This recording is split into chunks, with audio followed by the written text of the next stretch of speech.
So for our first experiment, we're measuring the magnetic field. And so we should kind of be able to see a circle forming when we do this experiment. So when our magnet is set up, it will be set up on its side so that we can get the most magnetic force from it.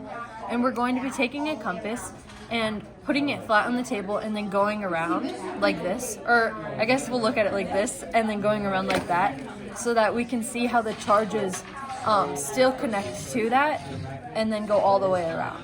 And so the reason that this happens is because since they're different, since there's a positive and negative force being applied to each other, they're going to be attracted.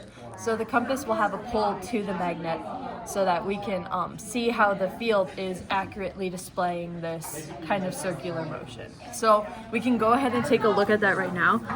I'm not sure what side we're looking at right here. This is the negative or positive side, but either way, it works either for whatever one. And then we can see that the magnet right here is already attracted towards this side. And so when we move it around, I'm not gonna rotate the magnet or anything, but I'm just gonna move it around and we can see how it's kind of already following this circular motion and then going back up. And so I don't know if you were able to see it completely, but so since this side is following this side and this side is technically following this side, we can see this kind of switch in this area where it switches to going from negative to positive or positive to negative so that we can accurately follow this into the back.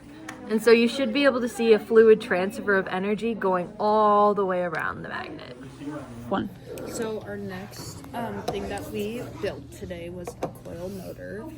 We used this enamel wire and then we put it in a circle, taped around it, and used a razor blade to scrape off each of this, one side of each of these to